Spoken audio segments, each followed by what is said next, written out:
Well, welcome to Bourbon Politics. This is episode 4, and tonight's topic is free speech is no longer free.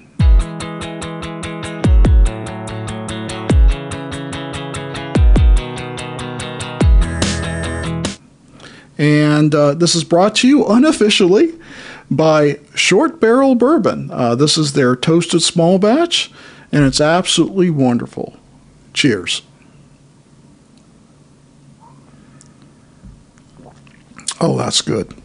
One of the best toasted bourbons for the money. So, I'll give credit where credit is due. This is basically some text that Elon Musk had put out on X. And he had some bullet points to it, and I'm going to reuse his bullet points and go into them a little bit, and hopefully we can get this done in 15 minutes. So he talked about the United Kingdom or UK arrest of citizens for social media comments. And the UK government had put out a statement, and this reads, and I quote, "Think before you post. Content that incites violence or hatred isn't just harmful, it can be illegal." End of quote. Damn. It's obvious that the United Kingdom does not have the First Amendment. So, who gets to decide what is insightful?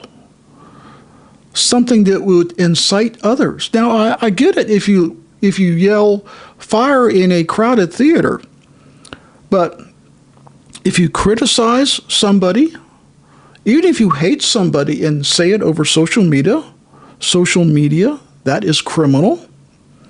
Since when is hatred of somebody a crime? I guarantee you there's all kinds of groups and people in this country that hate others and say it all the time. You imagine how many people would go to jail if we had that law here?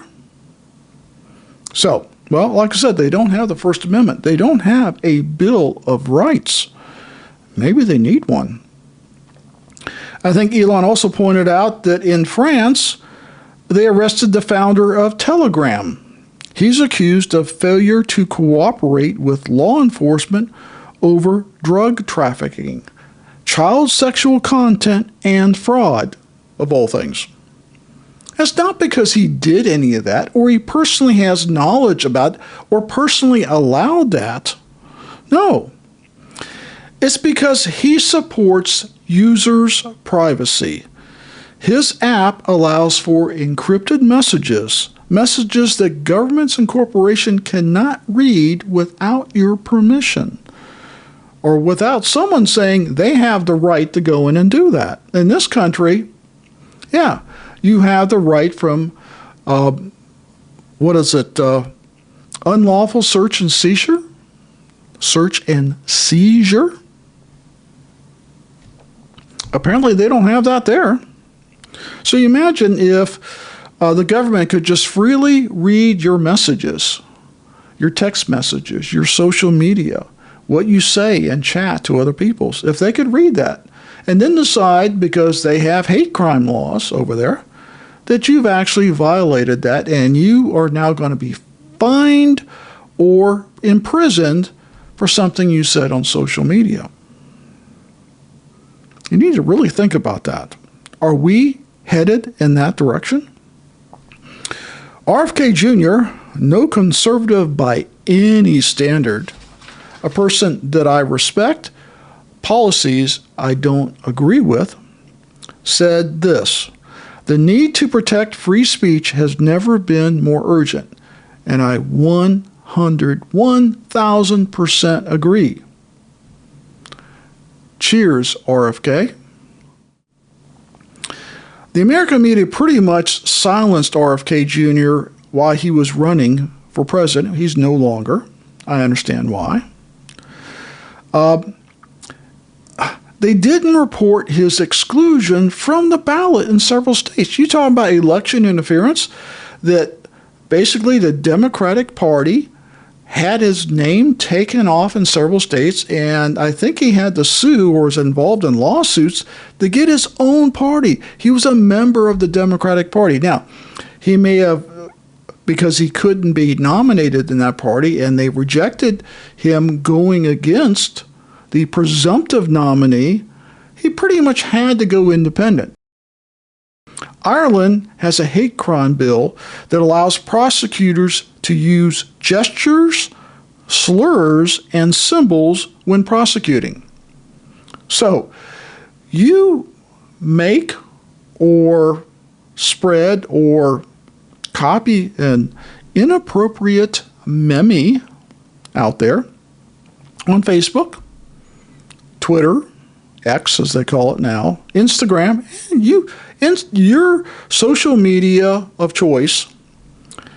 In Ireland, you can go to jail because if that meme is considered hate speech, well, that violates their hate crime law, and you reposting it, doesn't matter whether you created it or not, you reposting it, you can be fined and go to jail. Can you imagine if they allowed that here? Half the fucking country would be in jail. We love political memes, don't we? Absolutely love them. We think they're funny as shit, and they're protected under the First Amendment. And that's part of the problem in these other countries, lack of a First Amendment.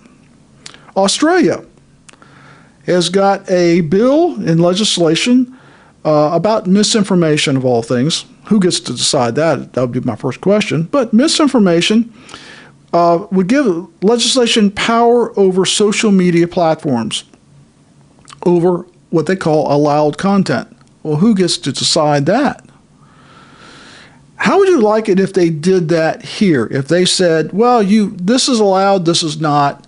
So we're going to, one, delete your post, and if you post it again, we're going to ban you for life. And if you come in as maybe another account, now we're going to put you in jail.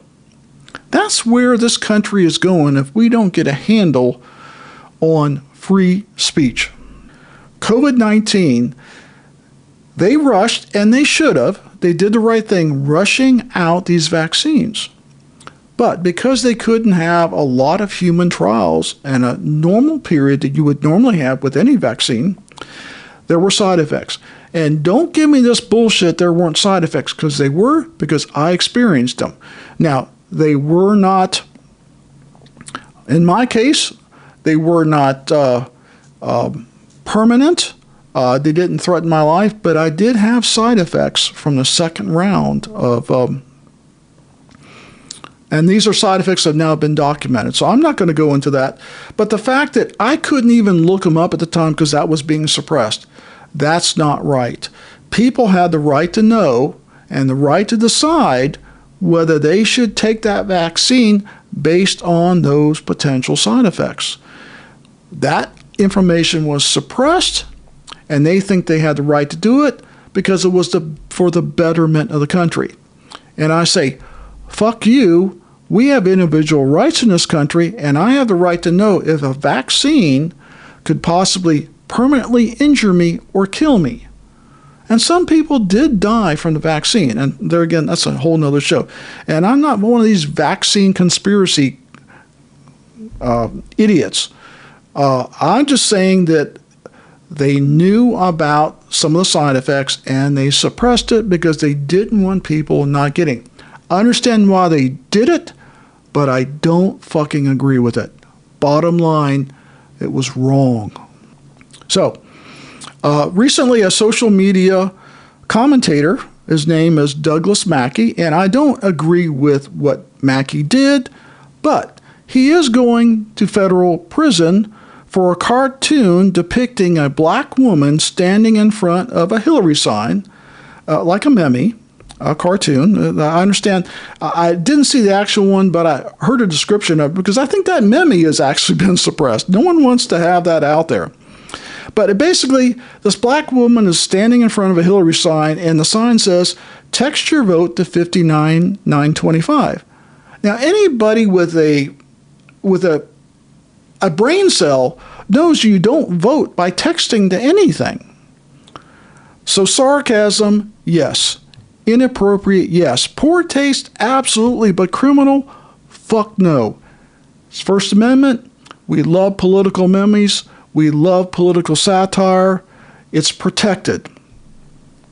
But apparently, some judge said it violated someone's right to vote because 4,900 people, that's right, 4,900 people apparently texted a message to that 59,925 thinking they were voting, inspired by a meme.